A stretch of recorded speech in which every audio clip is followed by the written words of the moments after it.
Good rising, brethren. This is Big Judah coming to you guys from California.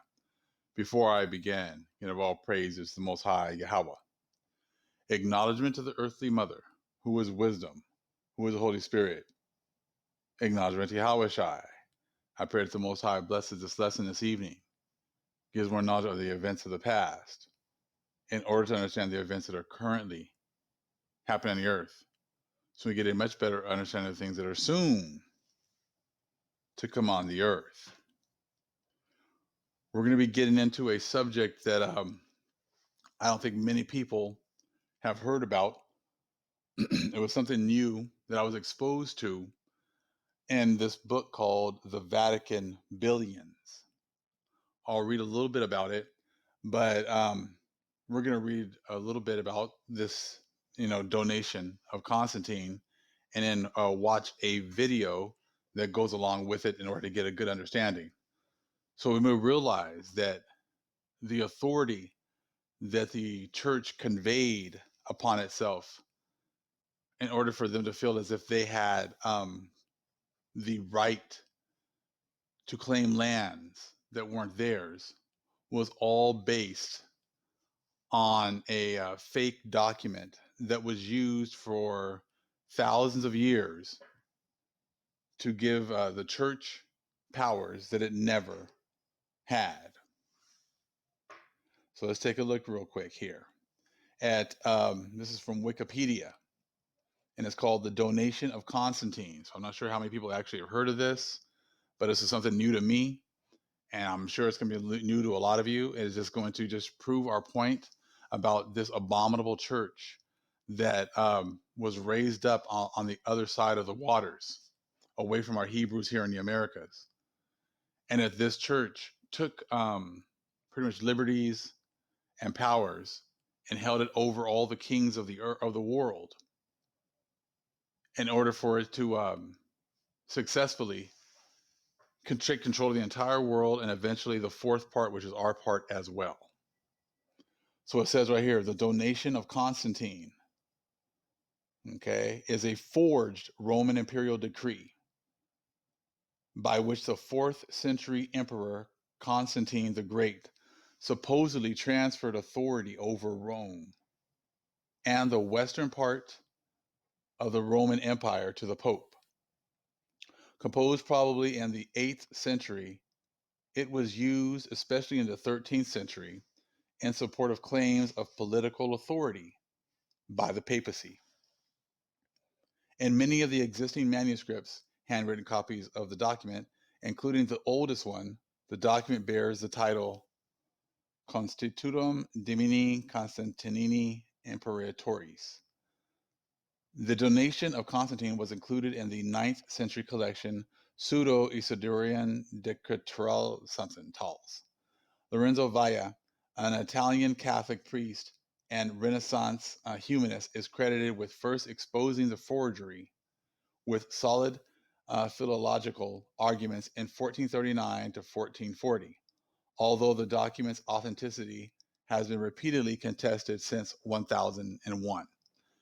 We're still getting into these documents and things like that over a certain amount of time where many of these things did not happen, but just going over what they're talking about right here. But pretty much they made up this forgery, and they use that as their pretty much their their power, in declaring the fact that these lands were already theirs.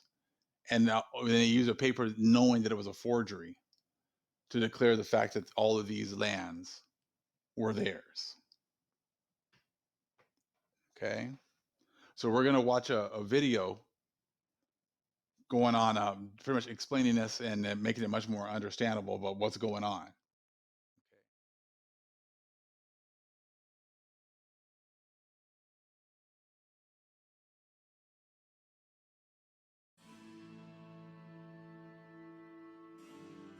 One of the most famous forged documents in history, the Donation of Constantine, was allegedly written in the 4th century. The document granted the authority of Emperor Constantine's Western Roman Empire to the papacy. The document was constantly under scrutiny and rumored as a forgery, yet wasn't until the 15th century that the document would be disproven by Italian humanist Lorenzo Valla. Every time the church needed to take land, invade a religious city, or otherwise take political control throughout Europe during the Middle Ages, this was a document they pointed to in order to justify those actions. Starting out in the 4th century, Constantine the Great became the first Christian Roman emperor. During his lifetime, Constantine showed to be a strong proponent of Christianity and was the first central figure to unite Christendom under one banner. This made it reasonable to believe that the donation of Constantine was created in Constantine's time. But when was it actually created? What were the motives? And how did it change medieval European politics? In the 8th century, Pope Stephen II had booted the Lombards from the Italian peninsula with the help of the Carolingian king and Charlemagne's father, Pepin the Short. Pepin took the lands he had conquered and handed them over to the church in what would become known as the Donation of Pepin. Some historians now believe that Stephen II had the donation of Constantine written to legitimize the claim to the land Pepin had just conquered by essentially saying, Emperor Constantine said we can take over this land sometime back. Here's a document that that Constantine wrote to prove it. When the church established the papal states soon after, nobody could really question it, and the church was finally on the literal map. This, however, was only the beginning. Okay, so as you can see, it's all been a farce. The way they set everything up, the way they have just, forged documents in order to give power to themselves. No one has tried to fight, these documents. No one's ever tried to fight the church as far as their legitimate claims to all these lands. And, they just took that and they just, continued with it all the way till they got over here to the Americas as well. Instead of giving the fact that the Most High gave them the power to do these things, they had to just come up with these, these forged documents in order to give themselves legitimacy. The Most High gave them their time, gave them our lands, put us in their possessions. And instead of them actually just admitting that, they had to go ahead and forge some documents and make some stuff up. This is a book. Well, I'm going to read a little bit about this, The Vatican Billions by Avro Manhattan. And I think I ordered it from overseas because it's much more difficult to, they have a lot more of our information over that way, and let's check this out. This is like I said, I barely got the book and read a little bit and, saw this thing with the donation of Constantine. I never heard of it before. And then, you start doing a little bit of research and then they just start telling on themselves.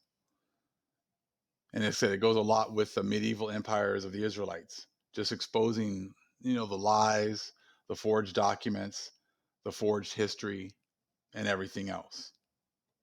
So we're just going to read this one page here, and it talks about the donation of Constantine right here. The church claims ownership of all isles and lands as yet undiscovered. Following claims with deeds, the popes set about implementing their new astounding theory by word, diplomacy, cunning, threats, and ruthless action, while appealing for support. Armed with all the mystic and spiritual authority of the church, they went on asserting, and declaring that their rights were based upon the utmost legality by virtue of the donation of Constantine. It was, in fact, a clause in the fabulous donation, or rather, a couple of sentences as interpreted by them. Of course, they get to, interpret everything for their benefit, which, although seeming at first insignificant, had the most tragic and far-reaching consequences. The words in the last clause of the donation, Constantine gives up the remaining sovereignty over Rome and ending or of the western regions to Pope Sylvester and his successors. Because the foundation stones upon which the papacy demanded sovereignty, not only over practically the whole of Europe, but over all the islands of the oceans. And in the case of their claims for Europe, those for the islands grew with the passing of the years and the increase of the political power of the popes. It all began in a rather hazy fashion and with a comparatively smaller matter. When the popes proclaimed their sovereignty over Naples, they included the various small islands nearby, on the ground that they were possessions of the church. Later on, as documented in the Chronicles of the Church,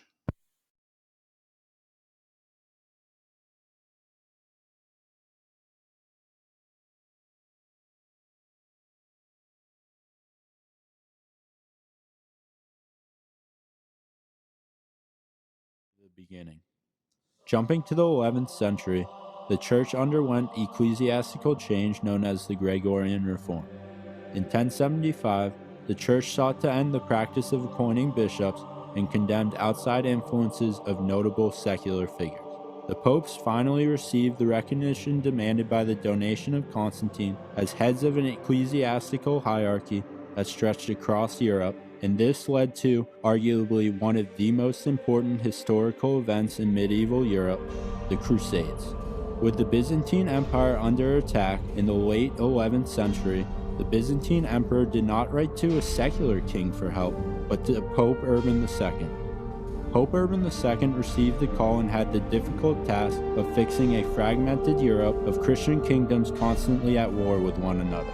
The papacy called upon Christians to take up the cross, and Europe answered with kings, nobles, and warriors from all over uniting under one banner. Overall, these crusades were a shining example of the Church's importance in deciding the fate of Europe, as written in the donation of Constantine. While the donation of Constantine did not directly cause the Crusades, the forgery set the stage for the Church to gain enough influence to mobilize all warring Christians throughout Europe, effectively turning their swords away from one another and towards Jerusalem. By the time the humanist intellectual Lorenzo Valla finally managed to disprove the document in the 15th century, the Church had already established itself as one of the most influential powers in European society. With Christians from all over Europe, their power expanded across kingdoms. Overall, the donation of Constantine had served its purpose in establishing the Church's power beyond solely religion, and allowed the Church to be a major player in European affairs during the medieval period.